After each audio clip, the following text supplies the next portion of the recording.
Bienvenue à l'écoute de votre émission Destination Céleste. Dieu veut que nous allions un jour tous au ciel où se trouve sa demeure pour y être avec lui éternellement. Alors, quand est-ce que nous allons pouvoir aller au ciel? Eh bien, la Bible nous dit que c'est lors de la venue de Jésus-Christ. Donc, la venue de Jésus-Christ est notre glorieuse espérance pour atteindre notre destination céleste.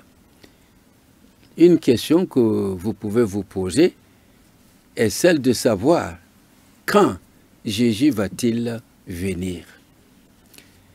C'est une question importante. Mais la réponse, nous la trouvons encore dans la Bible et à travers ce que Jésus lui-même il a déclaré. En effet, dans Matthieu au chapitre 24 et le verset 36, Jésus lui-même dit ceci concernant sa prochaine venue. Pour ce qui est du jour et de l'heure, personne ne le sait, ni les anges des cieux, ni le Fils, mais le Père seul. Et il ajoute en disant, ce qui arriva du temps de Noé arrivera de même à l'avènement du Fils de l'homme. Donc, clairement dit ici, personne ne sait quand Jésus va revenir. Même lui-même, au moment où il s'adressait à ses disciples, il a fait savoir que lui-même ne sait pas quel est le jour, l'heure ou l'année à laquelle il va venir. Alors, une autre question quand même nous vient à l'esprit, que faut-il faire? En attendant sa venue, qu'est-ce qu'il faut faire? Eh bien, là encore, et c'est très intéressant de le savoir, Jésus encore nous donne la réponse sur ce que nous devrons faire. C'est de veiller. Dans l'évangile selon Marc, au chapitre 13, le verset 35 et 36, Jésus lui-même dit encore, veillez donc, car vous ne savez quand viendra le maître de la maison, ou le soir, ou au milieu de la nuit, ou au chant du coq, ou le matin, personne ne le sait. Alors, il ajoutera en disant, craignez qu'il ne vous trouve endormi à son arrivée. Alors, c'est sur cet aspect que je voudrais encore m'arrêter quelques instants avec vous. Comme personne ne sait quand Jésus reviendra pour nous prendre, pour que nous allions vivre au ciel avec lui pour l'éternité, il nous conseille donc de veiller. Comment veiller? Eh bien, veiller, la Bible nous dit qu'il faut vivre comme si Jésus allait venir d'un jour à l'autre. Si nous veillons de cette manière-là, eh bien, la venue de Jésus ne va pas nous surprendre. Mais, force est de constater que dans notre manière de vivre de tous les jours, nous vivons comme si rien ne va se passer, c'est-à-dire comme si Jésus n'allait pas venir. Les préoccupations de la vie courante nous accaparent tout le temps. Les soucis de la vie nous empêchent de penser de manière assez fréquente à la venue de Jésus-Christ. Pourtant, Jésus nous dit, veillez, puisque vous ne savez ni l'année, ni le mois, ni la semaine, ni le jour, ni l'heure, alors veillez. Alors, comment veiller? Pour ne pas être endormi. Le sommeil ici dont parle Jésus-Christ, c'est ce que je viens de vous souligner, c'est les différentes préoccupations liées à notre vie qui peuvent nous plonger dans un sommeil, c'est-à-dire dans l'inconscience même du retour de Jésus-Christ. Mais comment, malgré tout ce que nous faisons, comment nous tenir éveillés? Eh bien, la première des choses que nous devrons faire, c'est de lire la parole de Dieu. En lisant la parole de Dieu, nous sommes souvent interpellés sur beaucoup de choses et particulièrement sur le retour de notre Seigneur et Sauveur Jésus-Christ. Et si nous lisons la Bible de manière régulière, il y a un autre aspect qui va se passer en nous, mais qui paraît souvent pas facilement détectable. C'est que le Saint-Esprit, l'Esprit de Dieu, qui voit notre attachement à la parole, va nous aider, d'abord en nous conduisant vers des textes qui nous parlent de la prochaine venue de Jésus-Christ, et il va éclairer en même temps notre intelligence pour que nous comprenions toute la nécessité d'être prêts ou de veiller pour que ce retour de Jésus-Christ ne nous surprenne pas. Le Saint-Esprit nous tient donc dans un état d'alerte permanente. Donc, vous voyez que veiller, c'est être dans ces conditions-là. D'ailleurs, Jésus-Christ lui-même nous avait donné un exemple qui relève de la vie courante du peuple d'Israël au moment où il était de passage dans notre monde. Il a parlé de 10 vierges filles qui se sont préparées pour les noces. Alors, comme les 10 ne savent pas à quel moment l'époux viendra, il nous a dit, elles sont toutes parties puisque l'époux devrait venir toujours la nuit. Vous voyez, c'est dans un état où, vous savez que la nuit, c'est le moment où les activités cessent, où nous sommes appelés à dormir, donc on est dans une position d'inconscience. Alors, et c'est la nuit que l'épouse va être conduite vers l'époux. Alors, ces 10 vierges dont parle Jésus-Christ ici, et il y en a 5 qu'il a appelées sages, et puis 5 autres qu'il a appelées folles.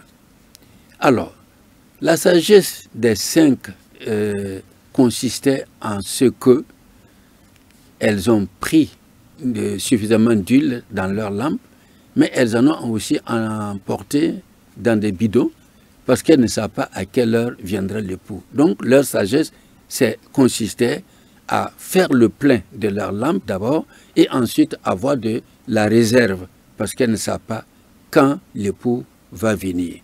Eh bien, cela nous interpelle. Nous aussi, nous ne savons pas quand Jésus va venir. Mais nous devrons donc avoir de l'huile en réserve. Et l'huile, dans la Bible, c'est le symbole de l'Esprit de Dieu. Donc, il faut que le Saint-Esprit soit avec nous.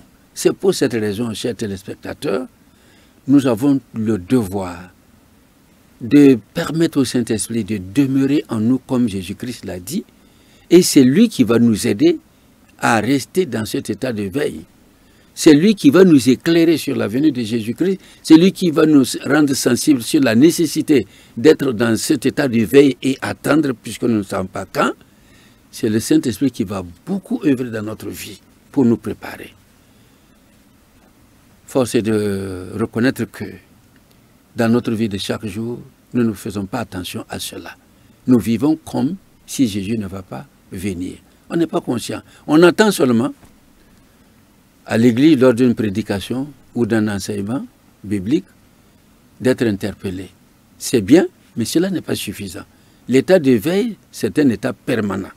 C'est un état dans lequel nous sommes appelés à dire, à penser du moins que Jésus peut venir d'un moment à l'autre.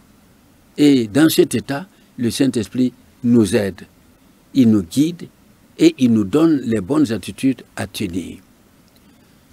Nous attendons souvent que quelqu'un parmi nous décède, et c'est à cette occasion que nous sommes encore interpellés, parce qu'on voit quelqu'un qui était avec nous, qui vient d'être donc emporté par la mort, et que nous ne reverrons plus, et c'est en ce moment que nous commençons encore à revenir sur un état de conscience qui devrait être permanent.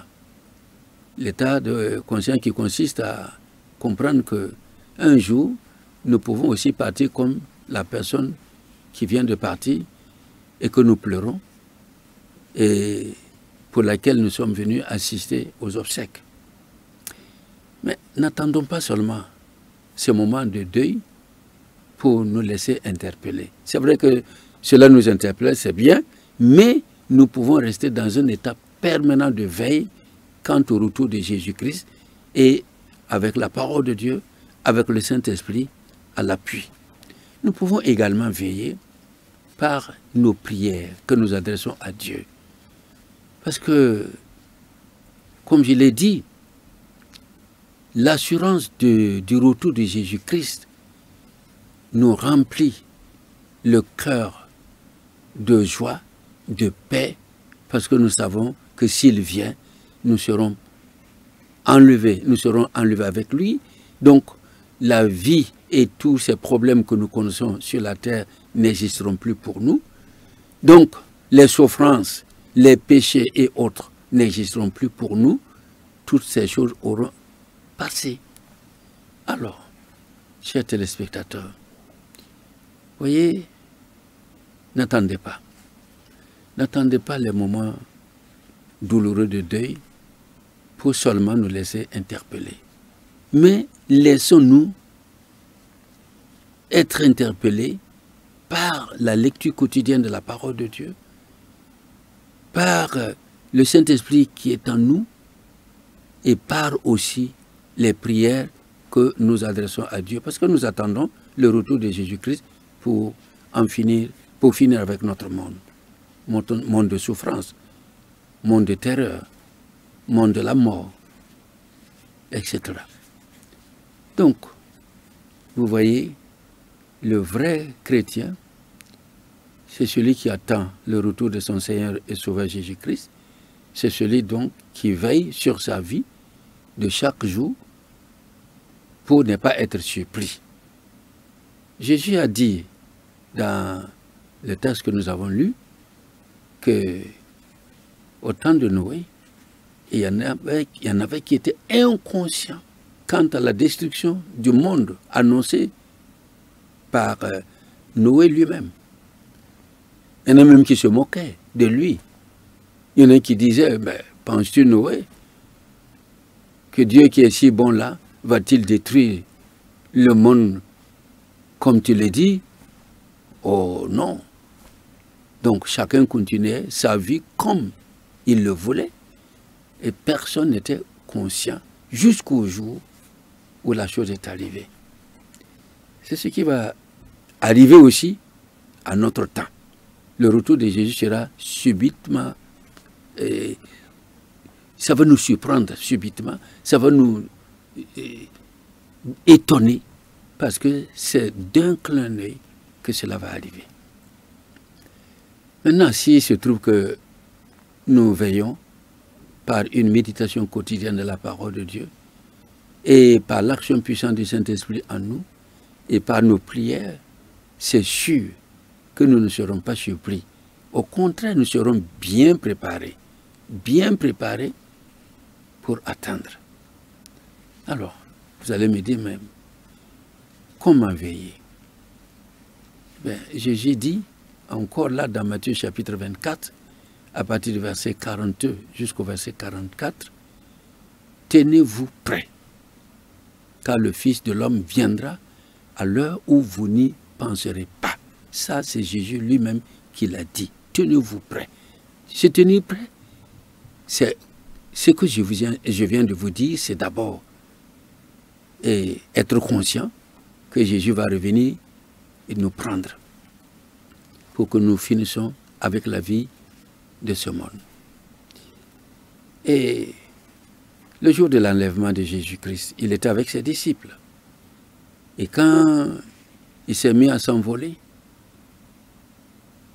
et qu'il montait progressivement vers le ciel, il le regardait tous de manière ébahie jusqu'à ce que les nuages le couvrent de leur vue.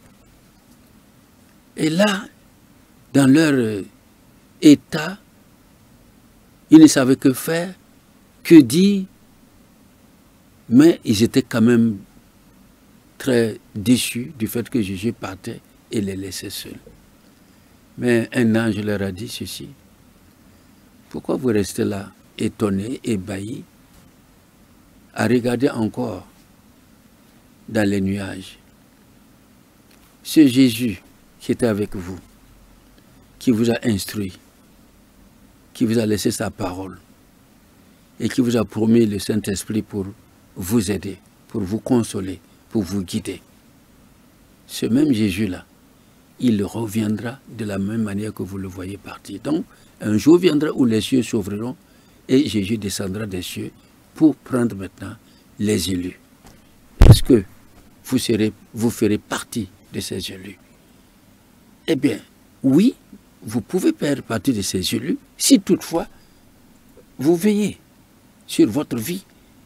Ne laissez pas les activités de la vie vous accaparer tout le temps pour que vous ne pensez pas qu'un jour Jésus va revenir. C'est ce qu'il ne faut pas faire. Il faut aussi demander la plénitude du Saint-Esprit, sa direction en vous, son accompagnement. Parce que Jésus a dit que quand il viendra, il demeurera en nous. Et il va agir de manière à ce que nous soyons tenus éveillés. Donc, être rempli du Saint-Esprit, c'est nécessaire. Le laisser nous conduire dans notre vie de chaque jour, c'est nécessaire. Prier Dieu pour que cette venue soit accélérée, pour que nous finissions avec le monde, c'est nécessaire. Prier aussi pour que Dieu nous aide à ne pas dormir, à ne pas somnoler, mais à tenir jusqu'à ce que son Fils revienne, c'est nécessaire. Mais si nous ne sommes pas conscients, comment pouvons-nous prier? Chers téléspectateurs, souvent, quand je suis dans une maison de deuil, je remarque, comme vous aussi d'ailleurs, beaucoup de choses que les hommes, les femmes éplorés font. On se met à crier, à pleurer. C'est vrai, la séparation est difficile, elle est pénible, j'en conviens. Mais pour ceux qui ont veillé sur leur vie, pour ceux qui ont pris le temps de se préparer pour la venue de Jésus-Christ et que la mort vient d'emporter, je peux dire que ceux-là, ils ne sont pas perdus. La Bible le confirme. Ceux qui viennent de partir ne sont pas perdus. Au contraire, ils sont heureux parce qu'ils sont promus à la gloire céleste dès l'instant où ils ont rendu l'âme. Donc eux, ils sont consolés. Eux, ils sont bien. Ils sont déjà dans la présence du Seigneur. S'ils pouvaient revenir et nous dire que c'est sur nous qu'eux, ils pleurent, nous serions étonnés. Nous pleurons parce que la séparation est difficile. C'est vrai. Mais eux, ils se réjouissent dans la présence du Seigneur. Ils sont heureux. Vous voyez? Est-ce que vous vous préparez? Est-ce que vous êtes conscient de ça? Est-ce que vous savez qu'un jour viendra où nous allons quitter? Nous allons partir. Quand je vais dans une maison de deuil et que je vois là, le corps dans le cercueil, je pense que moi aussi un jour, je serai dans cette condition-là. Et en pensant, cela me donne aussi de me rappeler que je dois veiller, c'est-à-dire je dois me préparer pour ce jour-là. Mais il y en a qui ont tellement peur de la mort qu'ils ne se préparent pas. Ils ne veulent même pas qu'on parle de la mort. Mais cela va arriver. Que nous voulions ou pas, cela va arriver. Donc, comme nous sommes conscients que cela va arriver, la sagesse que nous devrons avoir, c'est de nous préparer. Et nous préparer, c'est ce que Jésus a dit, c'est de veiller. Veiller, c'est méditer la parole de Dieu chaque jour. c'est permettre au Saint-Esprit de nous guider toute notre vie durant. C'est prier aussi régulièrement et demander au Seigneur de nous aider à être toujours prêts pour sa venue. Bien-aimés, je voudrais terminer en vous disant ceci. Jésus, avant de partir, avait instruit ses disciples qu'il reviendrait les prendre, afin que là où il sera, les disciples aussi soient avec lui. Dans le livre de l'Apocalypse, le dernier chapitre se termine par ce verset que j'aime beaucoup. Que celui qui entend ces paroles dise « Viens, Seigneur Jésus ». Pouvez-vous, en écoutant ce message, pouvez-vous dire « Viens, Seigneur Jésus ». Vous pouvez le dire si toutefois vous êtes prêt, c'est-à-dire si vous veillez sur votre vie, si vous vous préparez pour la vie d'éternité, pour Jésus, mais vous pouvez dire cela sans crainte parce que vous savez que d'un moment à l'autre, d'une seconde à l'autre, vous pouvez vous retrouver dans sa présence. Alors en ce moment, on n'a pas peur. On souhaite même que ce temps arrive pour qu'on s'en aille et qu'on en finisse avec le monde et ses problèmes. Mais donc, vous voyez, il y a une nécessité absolue pour chacun de nous de veiller. Parce que Jésus dit, voici, je reviens. Ou encore, voici, je viens. Notre émission s'appelle Destination Céleste. C'est-à-dire que nous voulons, à travers ces émissions, vous préparer, vous aider à vous préparer chaque jour pour la vie d'éternité auprès du Seigneur Jésus-Christ et au ciel. Voilà pourquoi nous parlons, nous insistons et nous ne nous lassons pas de vous interpeller. Que Dieu vous donne, en écoutant cette émission, de bien comprendre et de laisser votre conscience être éveillée par le Saint-Esprit qui est en nous pour que nous puissions nous préparer de manière convenable. N'attendons pas le dernier moment. Souvent, j'entends des paroles de consolation comme celle-ci, que Dieu vous console. Que Dieu l'accueille dans son royaume. Que la terre lui soit légère, etc., etc. Vous voyez, c'est des paroles de consolation, c'est vrai, mais cela n'est pas suffisant pour nous. Ce qui est suffisant, c'est que chacun prenne conscience que Jésus revient et qu'il doit partir avec le Seigneur Jésus pour la vie d'éternité. C'est ça, ce qui est vrai, ce qui doit être compris. Et donc, si c'est compris, nous veillerons sur notre vie de manière que, si ce jour arrive pour nous, eh bien, que nous partons haut la main pour être accueillis auprès du Seigneur pour le repos éternel, dans la félicité éternelle. Que Dieu vous bénisse et qu'il vous accorde sa grâce chaque jour de comprendre cette réalité et de vous préparer pour sa venue. Amen.